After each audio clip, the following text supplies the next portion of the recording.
योजना के तहत आज हम लोग जानेंगे स्वस्थ जीवन शैली को कैसे अपनाएं, किन किन चीजों का ध्यान रखें, क्या क्या गतिविधियां करें ताकि हमारा जीवन स्वस्थ रहे। हम स्वस्थ रहेंगे, हम मस्त रहेंगे तो पढ़ाई में भी आगे रहेंगे, पर्यावरण का भी रक्षा कर पाएंगे, साथ ही जीवन में जो भी सपने हमने देखे हैं उसको पूरा कर सकेंगे और हमारे परिवार जो हमसे बहुत कुछ अपेक्षाएं रखते हैं हम उनकी अपेक्षाओं को बहुत हद तक पूरा करेंगे और सबसे इम्पोर्टेंट हम अपने परिवार को खुश रख सकेंगे।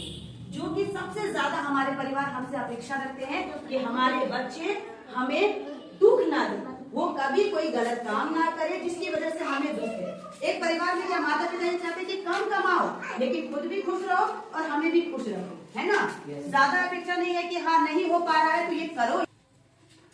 तो स्वस्थ जीवन शैली के अंतर्गत प्यारे बच्चों आप सभी को कोशिश करनी है ताजे फल खाने हैं, ताजी सब्जियां खानी है, अनाज सभी तरह के अनाजों का सेवन करना है, ठीक है।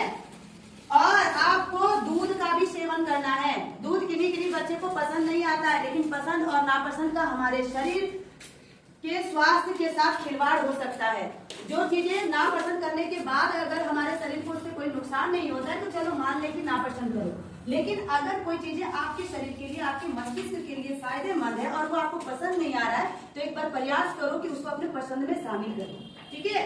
उसको निश्चित तौर पर उसका सेवन करो, आपका शरीर का वृद्धि होगा, आपके शरीर में पर्याप्त मात्रा में विटामिन होंगे, आप लंबे होइएगा, आपका मस्तिष्क तरोताजा रहेगा जिससे कि पढ़ने में भी मन लगेगा, ठीक है। साथ में आप लोग नियमित रूप से खेले भी, दौड़ लगाएं, कोई भी शारीरिक गतिविधि है जैसे घर के कामों में भी आप थोड़े मोड़े हाथ बटा सकते हैं, झाड़ू वगैरह भी लगा सकते हैं, ठीक है। मम्मी के कामों में हेल्प कर सकते हैं, बाजार से कोई सामान लाने को हुआ, बोझा ढोने का हुआ तो वो भी हल्के हल्के मात्रों में आप कर सकते हैं, वो शारीरिक गतिविधि में आता है, जिससे क्या होगा कि आपका शरीर स्वस्थ रहेगा और आप तंदुरुस्त रहिएगा। इसके अलावा आप पढ़ाई तो करते हैं कि नहीं, पढ़ाई के साथ साथ खेल और मनोरंजन के लिए भी समय निकालें। मनोरंजन कहने के मतलब है कि आप नृत्य में पार्टिसिपेशन कीजिए, आप जो है कभी कभी गाना गुनगुनाइए, गाना गाइए, है ना, कविता सुनाइए, गाना सुनाइए। इसके अलावे भी है आप क्विज प्रतियोगिता में भाग लीजिए, रंगोली प्रतियोगिता में भाग लीजिए, पेंटिंग प्रतियोगिता में भाग लीजिए। ये सारी चीजें जब आपके स्कूल में थीम ऑर्गेनाइज किया जाता है तो निश्चित तौर पे पार्टिसिपेट कीजिए। इससे आपको क्या होगा, सभी पैमानों पर अच्छी जानकारी मिल जाएगी जिससे आपका सेल्फ कॉन्फिडेंस भी बढ़ेगा, है ना। पढ़ाई के साथ साथ आपको क्या करना है, अच्छी नींद और मनोरंजन के लिए समय निकालना है। साथ में अपने दोस्तों के साथ समय सबसे ज्यादा जरूरी है। अच्छी नींद मतलब 8 घंटे की नींद आपको लेनी चाहिए, है ना। हमारी नींद भी जो है हमारी तरोताजा करता है, तो अच्छी नींद पर्याप्त मात्रा में लीजिए।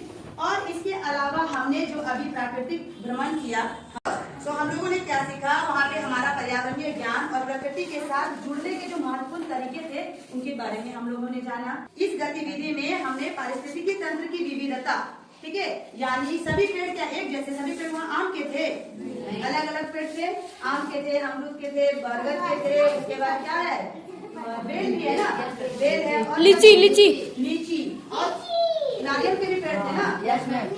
उसके बाद महागुनी और क्या था, नीम, आंवला, ठीक है। तो पेड़ों की विविधता के बारे में हमने जाना, साथ ही उसकी जटिलता, ठीक, जटिलता मतलब वो किस मिट्टी में उपज सकते हैं, कौन सी मिट्टी उसके लिए फायदेमंद है, उनकी लाइफ कितनी जटिल होती है, इन सब चीजों को भी हमने जाना।